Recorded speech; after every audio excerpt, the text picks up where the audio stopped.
everyone, how you doing today? It is Wednesday and we are talking mortgages with Matt, the mortgage guy. How you doing, buddy? I'm doing great.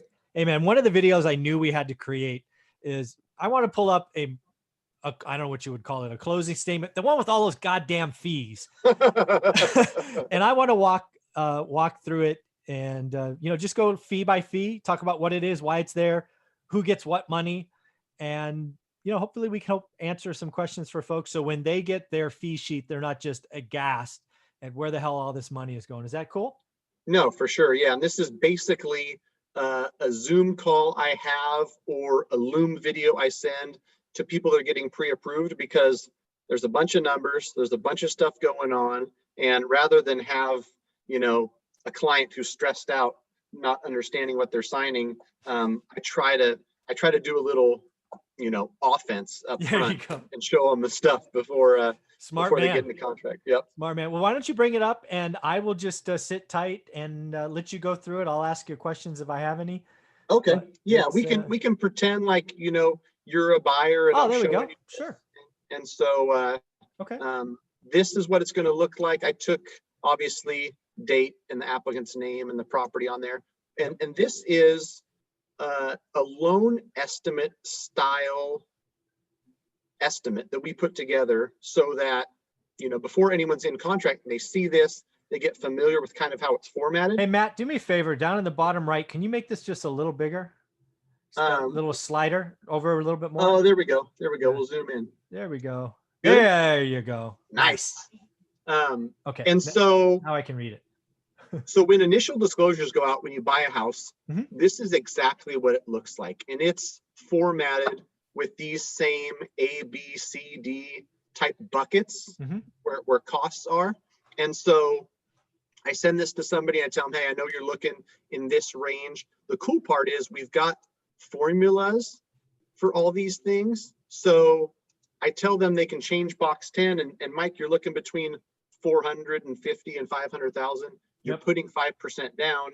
Go ahead and change this to 485 because your agent told you you'd have to offer 485. Everything else will auto populate. You can see what your monthly payment is.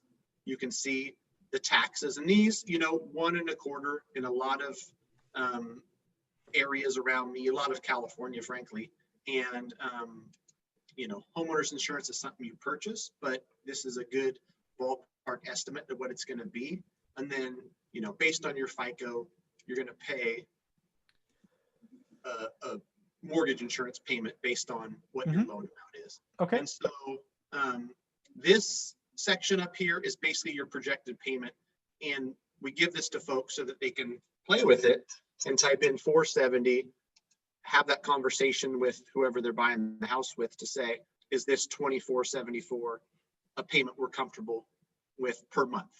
And that's really what I encourage folks to do is get dialed in, get really clear on, we're trying to stay under $2,500 a month. So let's see what that equates to on a purchase price, and then know that before you're going out there shopping, considering putting in offers. So I'll just go through, stop me at any time and tell me if you have questions, because I'm sure folks, as I'm going through. Yeah. So what I would say is, again, if you go to the top, kind of just summarizing, the first one is, hey, that's the house. How much house are you buying?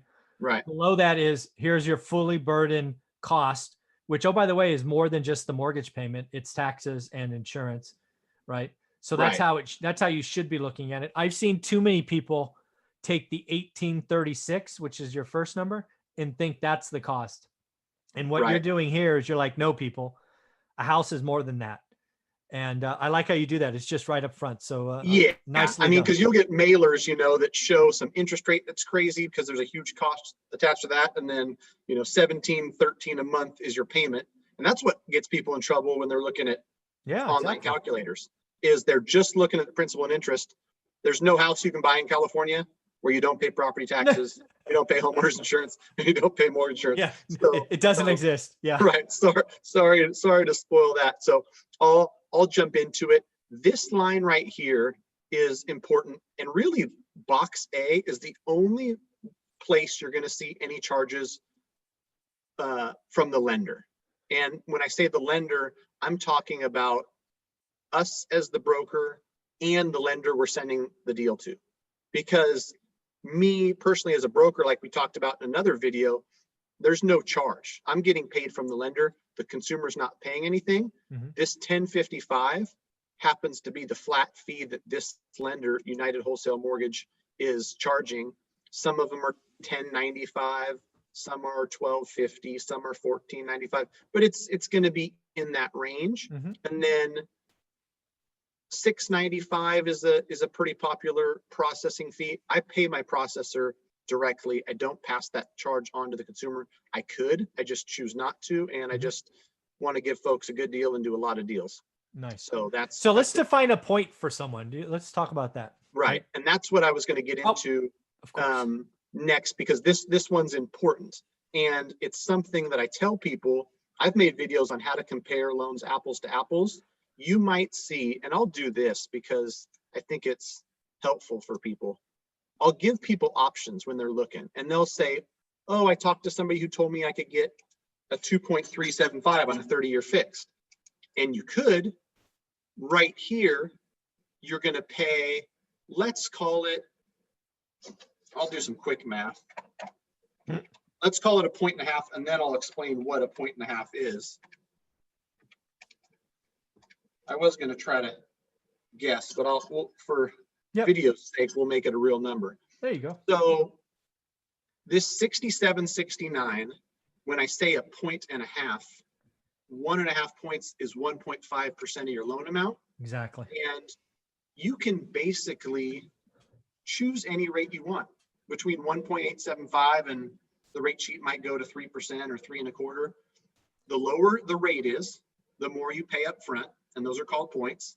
The higher the rate is, the less you pay up front. Yeah. The truth of the matter is, in general, we are recommending somewhere near 0 points being paid. Yeah. Yeah. I agree. I mean, you run the math, how long you're going to hold it, you're going to live there, all of that stuff. And we can actually see it right here. If we wanted to do that analysis for somebody, and this was a guess, but I'm guessing it's pretty close. It might even be more, like 1.8 points. But if this scenario was a legit one, you would save $82 a month and you would pay $67.69 up front. It would take you over 7 years to break even. Yeah, that'd be a hard no from me. Right. And I don't think many people, if they truly understand it, are going to pay that much in today's dollars for future saving, especially when you're putting 5%. You're not going to be. You might be in this house for 10 years, but odds and statistics and history says that 3 to 5 years is the length of time you're going to hold onto the same mortgage. So don't pay to save money on your monthly payment 8 years from now when you're likely not going to be there. So I've heard points again in the industry, the slang called lots of different things like rate buy down. What are some other jargon that people throw around? Yeah, they'll throw origination or rate buy down or points, but it'll be in box A. And whenever you're working with any lender, you're going to look in box A for charges, because really there's a couple other line items I've seen, because I have people from all over the country send me loan estimates and just say, hey, I follow you on YouTube. Can you take a look at this? And I've seen 5 or 6 line items. Loan administration fee and process. So to summarize box A, those are the fees the mortgage broker or the bank put in for the loan. Right. And that's important when you're comparing loans side by side, or you want to get an idea. Everything down is going to be third-party stuff that's the same regardless of who you're using. Exactly. If you're comparing, look at box A and look at the interest rate. Perfect. And love it. The rate and what you're paying for the rate is really what you want to compare, because then you'll get into an appraisal. That's the same cost no matter who you use. Yep. Credit report, and we just talked about it. Credit report is $31. We put 60 here, and this is what all the disclosures look like, because there's instances where credit needs to be repulled, and so if it does, we can't disclose it at $31 and then change this later. You'll see this fee and some other stuff that can and will change for the better.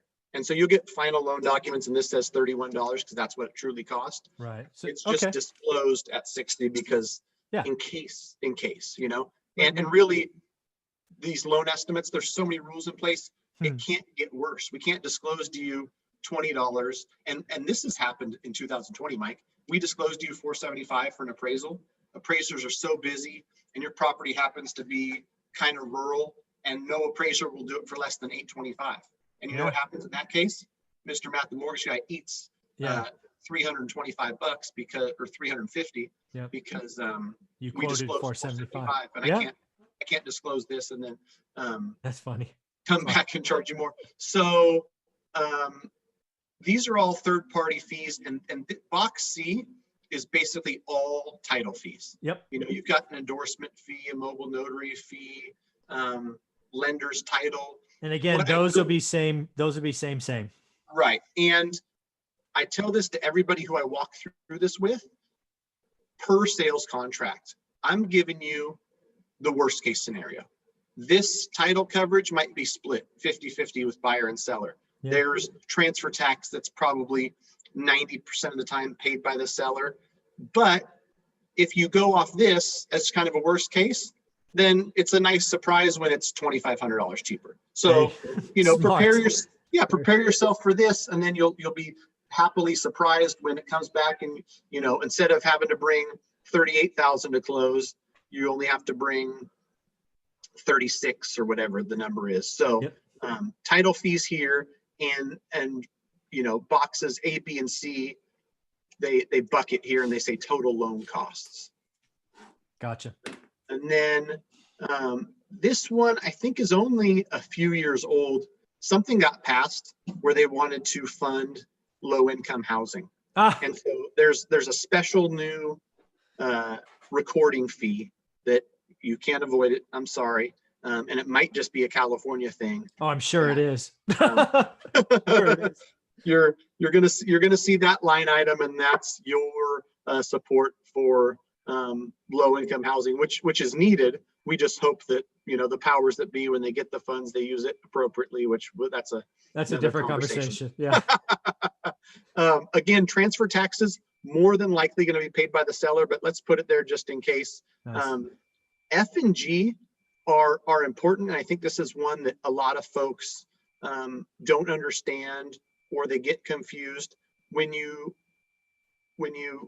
get a mortgage and you're buying a house, 95% of people pay their tax and insurance through their mortgage. Mm-hmm. And they do that with what's called an escrow account. I've got another video on my channel that goes over how escrow accounts work, but essentially you're paying money into a piggy bank, and this piggy bank is going to disperse property taxes to the county, and it's going to disperse your homeowner's insurance to Farmers or State Farm or wherever you use. And so at the beginning, we've got to put funds in that piggy bank, because when the county comes knocking and they've got a 6-month installment of $2,900 due on April 10th, that money needs to be in that account to disperse. So when you close, it's fairly common that you pay the full premium for the 12 months homeowners insurance, and then a few months of quote unquote reserves. Mm-hmm. I explain this so many times, and I hope that I'm getting better at it, because people have a hard time. Oh, I'm double paying. Let's say we close in January. You pay the first year of homeowners insurance of $950. No February payment. The first time you're paying into that escrow account a little bit towards next year's is not until March. Yeah. So we've really only got 10 months until another $950 is due. Correct. That's why there's a few months of buffer built in, because you're going to pay every month a little bit more, a little bit, you know, basically 1/12 of what your homeowner's insurance is. Mm-hmm. And so that when it comes due next March, or even in December when they're going to disperse it, they've got enough money in there to pay it. And the same thing with property taxes. Yep. Property tax installment gets paid. They collect a couple months of buffer. They're not allowed to hold too much of your funds. So if there's too much, they'll refund you when they do. Every 12 months. Yep. Right. Yeah. They'll do that escrow analysis usually in the summertime for most servicers. And they've They've got a certain amount they want to hold, and they've got a minimum, and they've got a maximum where we're not allowed to hold this much. And so if there's too much, they refund you. If there's not enough, they say, hey, Mike, we got to up your payment by $14 a month because we miscalculated what your tax and insurance are. So if you have questions on that, totally common. Google how do escrow accounts work, or search it on YouTube and type in Matt the Mortgage Guy, and I hope that video explains that well. Yeah, what I would tell investors, if you're doing this and you're given the option, I just escrow everything. It's easier. It's 2 less bills I have to pay, 2 less bills I have to track. Right. There is a yearly adjustment. Sometimes it goes up, sometimes it goes down. It's usually a handful of dollars. You know, it's 7, 8, 4. I mean, 13. I haven't seen one be hundreds. Yeah, and I think people, for whatever reason, I want to do that on my own. I don't want them holding. Trust me, you don't want to do that. you realize it's a service. It's a service you get for free. They don't charge you anything. There's no extra charge for them to do it. And yeah, you just don't have to remember. It's helping you budget too. If this thing comes up and you got a $3,000 property tax bill and $1,000 due to homeowners and you haven't budgeted for it, that's not the place you want to be in. So I agree with that statement. Just pay it through the mortgage and be done with it. You can waive escrows and pay it separately. I just don't advise to do that, but there are still the 5% or so that you know, they want the control. So it's up to them. More power to you. Home warranty is something that's totally optional, and so this is here kind of as a placeholder. I don't know what the percentages are. Maybe 1 in 3 people get a home warranty nowadays. I won't give my personal opinion on those, but that's there. The title policy is something that, like I said, may or may not be split with the seller. And somewhere on these disclosures, it talks about optional. I think it might say here optional section. Yeah, but in California, it's mandatory from last I heard. And a title policy, for anybody who doesn't understand, is protecting you as the consumer from a roofer coming and saying, oh, you owe me $12,000, placing a mechanic's lien. All that stuff that it's well worth it is the moral of the story. Yeah, and I mean, I will get everything I buy has a title policy. I have waived inspections. I have waived all kinds of things. I will never, ever, ever, ever, ever waive title insurance. Never, not going to happen. Yeah. And for some reason, because that's the verbiage states optional, I'll get people saying, do I need that? You don't want to buy a $500,000 asset and have to deal with any issues on title, any cloud on title, because it does happen. And, you know, 1 in 200 cases or whatever it ends up being, there is some cloud on title that title missed because they're doing the search beforehand. But if they missed it, they're liable for it. So anybody comes after you and says, hey, you know, there's a second on here from 2009 that, you know, Penny Mac didn't record or whatever the heck it is, title clears that up and they pay it and you're not liable. So make sure you do that. So that's it down here in the, you know, the section that's other costs. And so on this scenario, we're putting 5% down, and on the very bottom, you've got your total cost, which is prepaying the escrows, title fees, lender fees. Some of this stuff is optional, so this is probably a high estimate. So I don't want anybody telling me that this is something crazy, because in the real world, this comes down a lot, but I'd rather under promise and over deliver. And then this is the 5%. And so a lot of times people will get this sheet from me and say, Matt, does this include the down payment? Yes. Down payment plus all the closing costs, 38,000, probably going to be lower, but this is a good starting point to kind of understand what you're getting into. And in the real world, I'm getting this question quite a bit lately too. You get into contract, you write it for $475. 1% is a common earnest money deposit. So you're within 72 hours of getting into contract, sending a check to the title company for $4,750. That $4,750 is coming off this total due, so that when you get the loan estimate, that $4,750 deposit is there, and then you owe the 33 and whatever that number is towards the end of that 25-day or 30-day escrow. So that's that's that. Did you have any questions that stuck out, Mike, on this? And No, I think that was very well done. Again, the one for folks that I hear, I guess the questions I get most often from folks, what are points? So we've answered that very well. Yeah, no, I think you did a great job. And again, folks, if you want to go through this again, rewind the video, play it again. Matt, how can people follow you again if they want to get a loan in California? Where should they go? Matt at mattthemortgageguy.com is my email address. I've got somebody monitoring that, so nothing slips through the cracks. So that's a really good way. And Very cool. you know, my website's got a little bit of information on there on mattthemortgageguy.com. You can go to YouTube and search Matt the Mortgage Guy. Bunch of 300 plus videos now on mostly mortgage type stuff. And while I'm thinking about educational videos, I've done a lot on the points thing, and I think it's important. So I just want to revisit it a little bit, Mike. When you're on the way into work today, I listened to a commercial where they talked about the 30-year being 2%. It's available. Just don't get fooled by it, because 3 points, which is what some of these people are advertising, 2%, and then either call us for details or ramble through some quick fine print. If you're paying 3 points or 13,500 for this rate, it's not a good decision from a math perspective. Oh, it looks great to save $160, but it's going to take you 200 months to break even or some ridiculous thing. So that's the little fine print that has to do with points that I see so often, and it drives me absolutely bonkers. I literally heard a commercial today. They talked about a 30-year fixed at 2%. And I'll tell you that all of the rates are available, 1.875, 2%, all the way up to 3. There's a reason why 90% of the mortgages are written, 0 points, half a point around here, because this doesn't make any sense. Yeah. This is not a good loan for a consumer. No, not it at all. only makes for good marketing, and it only gets the phones ringing or whatever these marketers are planning for. And I tell people, I know that marketing works because people keep friggin' doing it. And if it didn't work, they wouldn't do it. They wouldn't be doing it. Don't be fooled. Be a smarter consumer than that. There you go. There you go. Well, this was very helpful. I'm glad we did this video, man. Thank you very much. No worries. Thanks for having me.